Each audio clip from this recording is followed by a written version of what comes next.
Let me start with you, Zeeshan Javed Rana.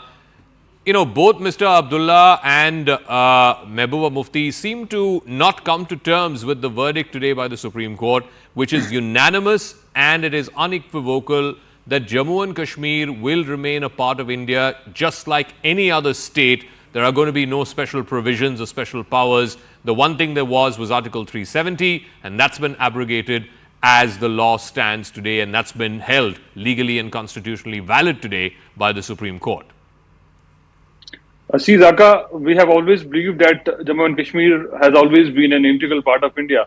But certainly we say that we are disappointed today with the way things have unfolded. But it does not mean that that it's an end of the world for us, or it's of a road for us. We were hopeful that Honorable Supreme Court will restore the dignity and the identity of the people that was snatched illegally on August 5th, 2019. But the way things have unfolded in Honorable Supreme Court, I would say that we will go to the judgment and then decide of our future course of action.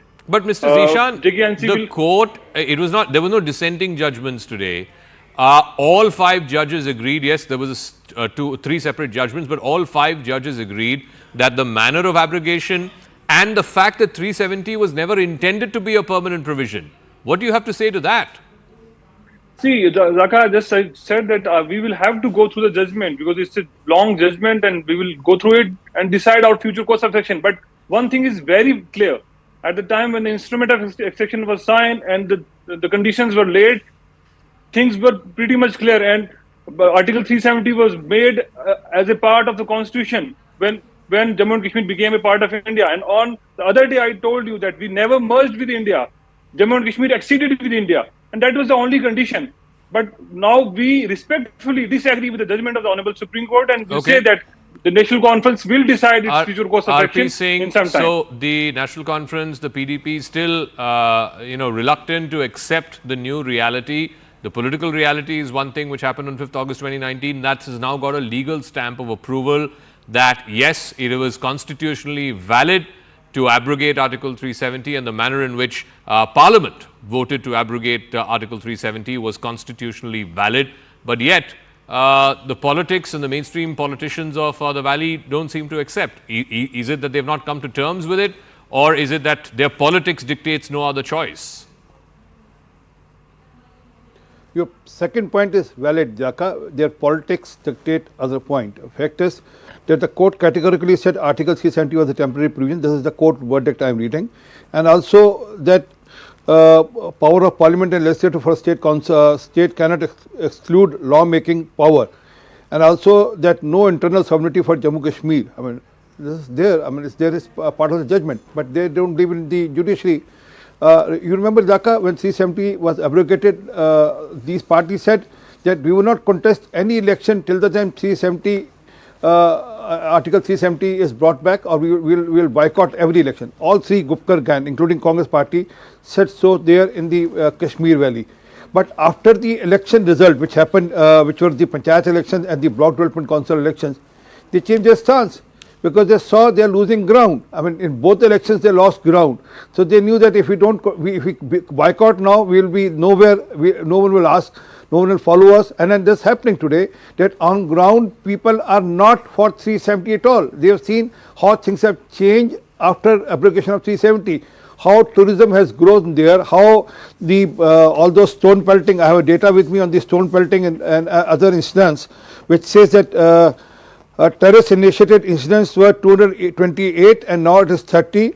Encounters was 190, is 24. The complete data on how terrorism has been tackled and how even the stone pelting has been tackled. It used to be almost 5,063 cases in 2019. Today is less than 400 cases, which is almost 10% of what it used to be in 2019. So, chunav kara dijiye na, RP Singh sahab. Things have changed now. The essence of democracy. One of the judges also said today that the essence of democracy is elections. Elections kara dijiye. One second, Zeeshan, one second. I'll come back to you. Yeah, let RP Singh finish. I have not completed, sir. I have not completed, sir. So, चुनाव होंगे जाका 100% चुनाव होंगे. There were I told you there was Panchayati election and there were Block Development Council elections. They badly lost. They contested Block Development Council election. They lost elections. In spite of that, they made a Gupkar gang and together they came together and contest elections.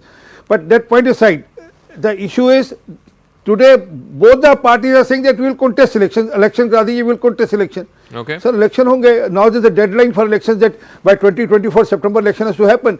But let's remember what was there in the root. What is the root cause of what is happening in Kashmir? The root cause was 3 families.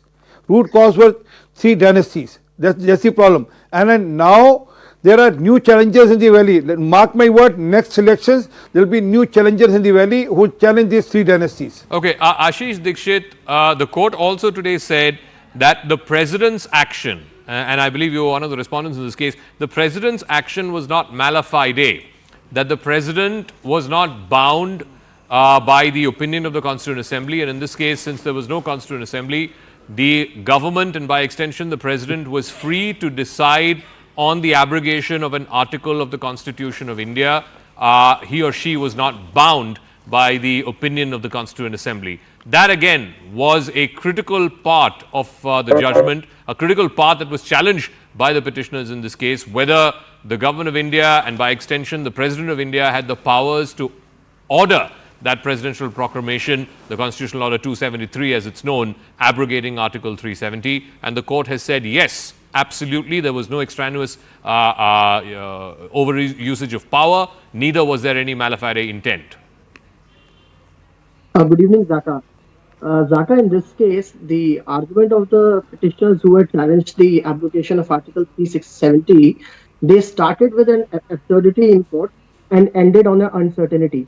They said because the Constituent Assembly does not exist, the Parliament does not have the power to amend or take away Article 370.